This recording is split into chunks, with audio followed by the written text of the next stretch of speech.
Coach, did you get a chance to see the article in the Undefeated that DeMarcus penned, and just do you have any thoughts on it?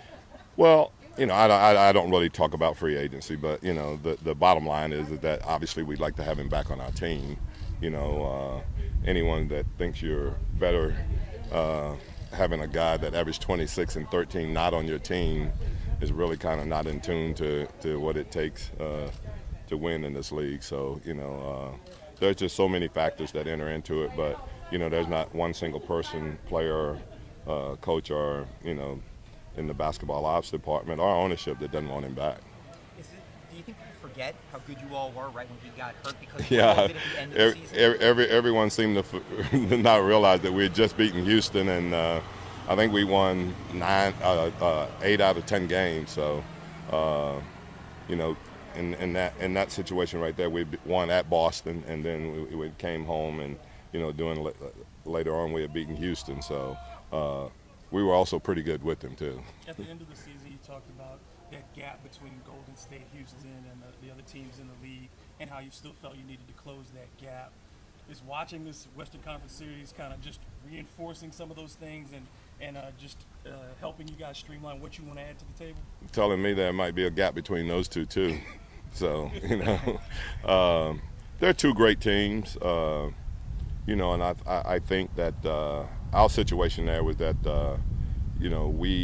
I thought Drew did a great job on KD, but obviously he's still such a great player, but he's doing the same thing to everyone else. So I don't feel bad about what Drew did with him, and I think he shot 50% from the field 2 out of the 5 games, and he's doing it every night now. So we feel good about it. Obviously they've been there, and I think you forget a little bit about the experience part of it.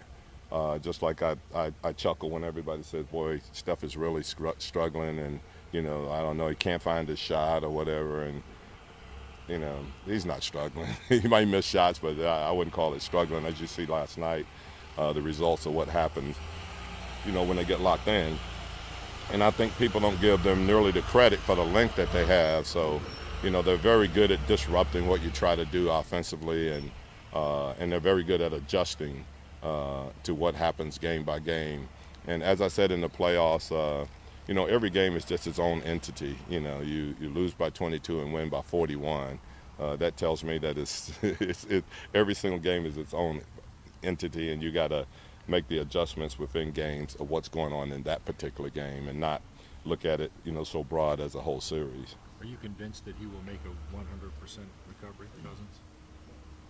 Well, I mean, that's impossible to say. I can say this, though, without any doubt. I think he'll do everything that he possibly can to do that, from a rehab standpoint. And if you look at what he's doing right now, obviously he's trying to get there. But I don't know if anyone can predict that.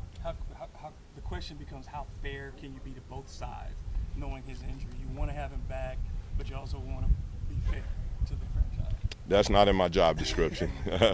I think we want him back, and like I said, I'd like to have him on the team, and I think everybody else would too. But there are just so many factors that float around when it comes to free agency. But there's not anyone that does not want him back with our franchise. Before free agency starts, is it good to have some downtime where you're not talking all the time before you guys enter that market?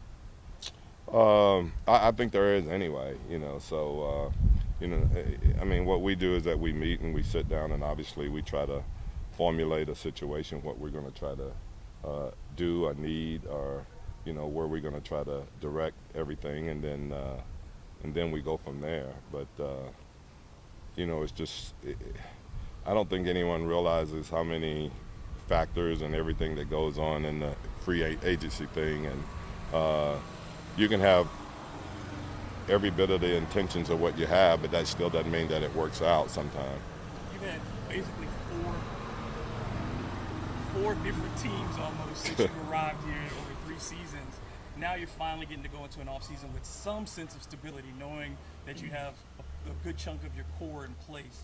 Is that a good feeling to start going into another to your first off season with real stability? Well, it is, and I just think that like what Drew did this year is not a surprise to me.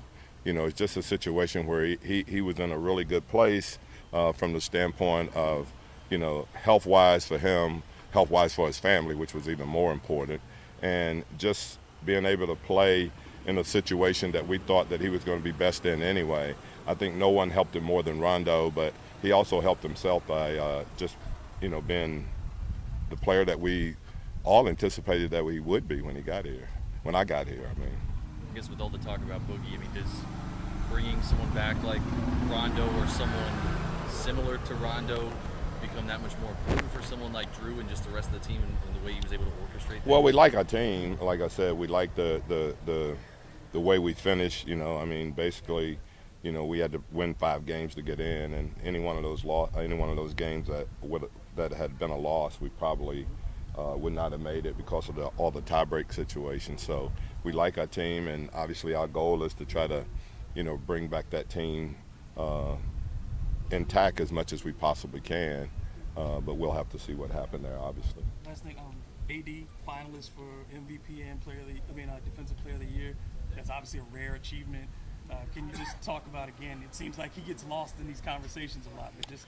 Well, yeah, I mean, you know, he's one of those players that's so good you take for granted. I think sometimes, you know, I'll walk in to the locker room sometime and they give me a stat sheet and, you know, and I go, holy cow, he had 42 and 19, and it's almost like a quiet 42 that he can get because he's at that level now. It does not surprise me that he's in the run-ins for the MVP, and I just think if we could have won more games and maybe had a better seeding, that, you know, he would really be in the running. But you know, he is. I mean, you know, there's a few players in this league that you may say that's better, but when you get to number 3, you know, his name's got to be there. You know, and I think if you really think about it and factor in the age and everything like that, you know, I know this. If you ask all the GMs in this league if they were starting a franchise, who would they take?